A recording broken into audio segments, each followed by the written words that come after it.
Glossary classes में आप सभी अभ्यर्थियों का बहुत बहुत स्वागत है। आज हम आप लोगों के समक्ष बीपीएससी के द्वारा जो सिलेबस जारी किया गया है, जो पाठ्यक्रम जारी की गई है, उस पर विस्तार से चर्चा करेंगे। तो आइए हम चलते हैं। सबसे पहले जो 4 खंडों में यह पाठ्यक्रम को जारी किया गया है, तो सबसे पहले हम खंड 1 को देखते हैं। इसमें क्या बताया गया है। खंड 1 में है ये लैंग्वेज, जो क्वालिफाइंग नेचर का होगा। कैसा होगा? क्वालिफाइंग नेचर का होगा। उसके बाद जिसमें कुल 100 प्रश्न पूछे जाएंगे। कितने प्रश्न? 100 क्वेश्चन पूछे जाएंगे, जिसका 2 पार्ट होगा। पार्ट 1 में 25 प्रश्न पूछे जाएंगे, पार्ट 2 में 75 प्रश्न पूछे जाएंगे। एक प्रश्न 1 अंक के होंगे, और ये जो 25 प्रश्न पूछा जाएगा और ये जो 75 प्रश्न मिलाकर 100 नंबर का जो पूछा जाएगा, यह सभी शिक्षक के लिए होगा। क्लास 1 से लेकर क्लास 12 तक, चाहे वो प्राथमिक विद्यालय के शिक्षक हो, चाहे वो माध्यमिक विद्यालय के शिक्षक हो, चाहे वो +2 उच्च माध्यमिक विद्यालय के शिक्षक हो, सभी के लिए यह होगा। यह क्वालिफाइंग नेचर का है, जिसमें 25 नंबर जो पार्ट 1 है, यह इंग्लिश है। और यह इंग्लिश लैंग्वेज जो है कंपलसरी है सभी के लिए। एक तो यह पेपर कंपलसरी है, उसमें इंग्लिश जो पूछा जाएगा 25 अंक का, यह सबके लिए कंपलसरी है। दूसरा पार्ट जो होगा वह हिंदी, उर्दू और बंगाली। हिंदी, उर्दू, बंगाली 3 भाषा में से किसी एक भाषा का चयन करना होगा। अगर आप हिंदी आपको आती है तो हिंदी का चयन कर लीजिए। अगर आपको उर्दू आती है तो उर्दू का चयन कर लीजिए। अगर आपको बंगाली आती है तो आप बंगाली का चयन कर लीजिए, बंगला भाषा का चयन कर लीजिए। यहाँ मैथिली के साथ फिर अन्याय हुआ है। मिथिलांचल जो है एक बहुत बड़ा क्षेत्र है, जहाँ मैथिल के लोग की संख्या काफ़ी अधिक है। उनके साथ फिर सरकार जो है एक बार जो है निराशाजनक सामना करने के लिए छोड़ दिया है, और मैथिल भाषी के साथ यह एक मजाक किया है बिहार सरकार। इसको बिहार सरकार को मैथिली भाषा को इसमें शामिल करनी चाहिए। फिलहाल जो सिलेबस है उस पर हम चर्चा करते हैं। यह कुल 30% मार्क्स इसका जो है क्वालिफाइंग होगा। 30% मार्क्स ये क्वालिफाइंग नेचर के होंगे, इसको ध्यान में रखना है। तो इसमें अभी तक क्या देखें, 100 क्वेश्चन पूछे जाएंगे, 2 घंटे का समय होगा, सभी शिक्षक के लिए है। पार्ट 1 में इंग्लिश है जो कंपलसरी है, पार्ट 2 में हिंदी है जो हिंदी, उर्दू, बंगला तीनों में से किसी एक का चयन करना होगा। इसमें जो पासिंग मार्क्स है वो 30% मार्क्स लाना होगा मिनिमम। यह क्वालिफाइंग पेपर का, इससे कोई मेरिट नहीं बनेगा, इससे कोई शिक्षक नहीं बनेगा। सिर्फ क्वालिफाई करना ज़रूरी है। अगर आप जीएस में पास कर जाते हैं और इसमें पास नहीं करते हैं तो आप शिक्षक नहीं बन सकेंगे। इस बात को ध्यान में रखना है। चलिए आगे चलते हैं। पीआरटी के लिए अब हम पीआरटी शिक्षक की बात करेंगे। जो प्राइमरी शिक्षक बनेंगे 1 to 8, उसके लिए बात करेंगे। 1 to 8 इसमें क्या पूछा जाएगा देखिए। इसमें 150 अंक होगा। 150 अंक क्या होगा? 150 अंक का होगा ये। जिसमें जो सिलेबस है जीएस का एलिमेंट्री मैथमेटिक्स है। मैथमेटिक्स से सवाल पूछा जाएगा। मेंटल एबिलिटी से पूछा जाएगा, जिसको रीजनिंग कहते हैं। जनरल अवेयरनेस मतलब करेंट अफेयर्स से सवाल पूछे जाएंगे। जनरल साइंस होंगे, जिसको विज्ञान कहते हैं। सोशल साइंस मतलब एसएसटी का पोर्शन से सवाल पूछा जाएगा। ये एसएसटी जो है ना, ये एसएसटी में कई सब्जेक्ट आते हैं, इसको देख लेना है। मेनली एसएसटी में क्या आएगा? हिस्ट्री आएगा, ज्योग्राफी आएगा, सिविक्स आएगा, यह सब चीज़ आता है इसमें एसएसटी में, इसको देख लेंगे।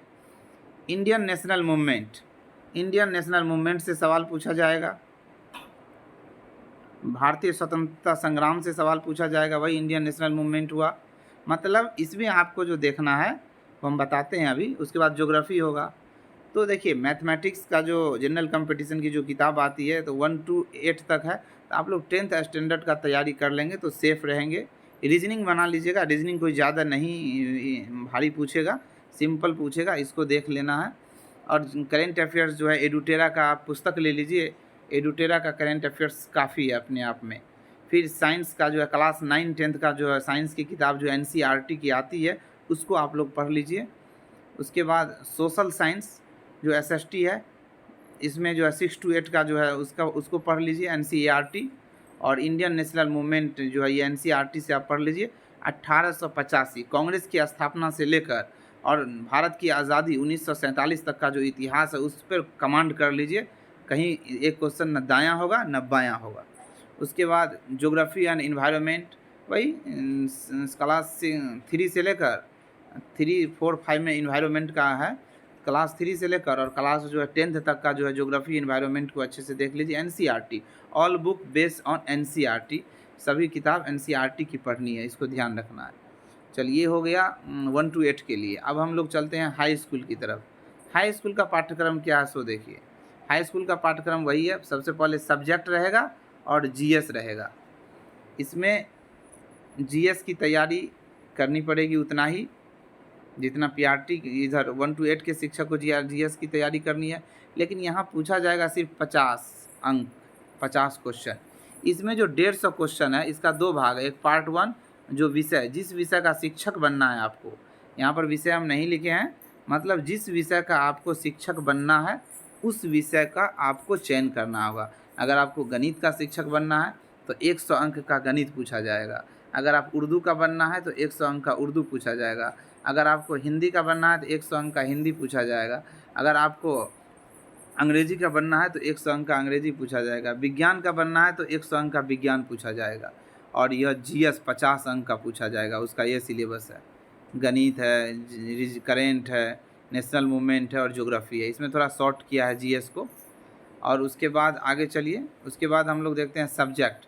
सब्जेक्ट में क्या है, सब्जेक्ट में है GS पर, इसमें भी जो क्या है इसमें यह है +2 के लिए। किसके लिए? +2 के लिए है, ये उच्च माध्यमिक के लिए। इसमें भी 150 क्वेश्चन है। 100 सब्जेक्ट के लिए है जैसे हाई स्कूल की तरह, और 50 क्वेश्चन GS है। दोनों का सेम है, मतलब हाई स्कूल और +2 के लिए दोनों का पाठ्यक्रम लगभग सेम है। मतलब विषय से रहेगा 100% और GS रहेगा 50%।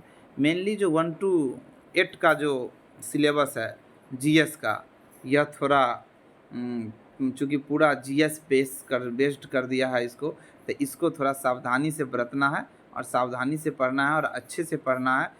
जो BPSC का जो प्रीवियस ईयर है, जो BPSC PT लेता है, वो बैच जो चलता है उसके जितने प्रीवियस ईयर के प्रश्न हैं सारे प्रश्नों को आप हल कर लीजिए, बहुत फ़ायदा देगा आपको। और इसके बाद जो ये सभी विषयों के बाद जो न्यूनतम आहार्तांक है, न्यूनतम आहार्तांक का मतलब होता है जो मिनिमम नंबर लाना है। मतलब इतना नंबर से कम अगर लाते हैं तो आपका मेरिट नहीं बनेगा। मेरिट में आने के लिए क्वालिफाइंग मार्क्स से ज़्यादा लाना होगा। तो जनरल के लिए जो क्वालिफाइंग मार्क है वो है 40%, पिछड़ा वर्ग के लिए जो है 36.5% और अत्यंत पिछड़ा वर्ग के लिए 34%। और सबसे बड़ी बात है जो महिला के लिए जो है वो 32% है। SC ST और महिला के लिए 32% है। समझे ना, इसको ध्यान में रखना है। यह ग्लोसरी क्लासेज है, नामांकन जारी है बैच के लिए, ऑनलाइन ऑफलाइन। जिनको नामांकन करना है आप जुड़ सकते हैं हमारे संस्थान से। हम विश्वास दिलाते हैं काफ़ी बेहतर स्थिति में आप रहेंगे। GS की तैयारी बेहतर तरीके से कराई जाएगी, मेनली 1 to 8 की तैयारी अच्छे से कराई जाएगी। यह हमारे संस्थान से अब तक जो CT ET में सफल अभ्यर्थी हैं उनमें जो टॉपर्स हैं उन टॉपर्स का जो है यह पिक्चर है, तस्वीर है, इसको आप देख सकते हैं। और उसके बाद यह लोगो है नीचे। तो यह हमारे संस्थान का जो है खाजा सराय लहरिया सराय में है, पहले यह गंज पे चलता था। तो आप सभी बखूबी जानते हैं, इसीलिए हमारे संस्थान से जुड़िए। और यह पाठ्यक्रम को समझने में अगर कहीं कोई दिक्कत हुआ, हमारे ग्लोसरी क्लासेज जो टेलीग्राम का चैनल है उस पर जाकर आप लोग जो है इस सिलेबस को देख सकते हैं। Good day and take care, all the best.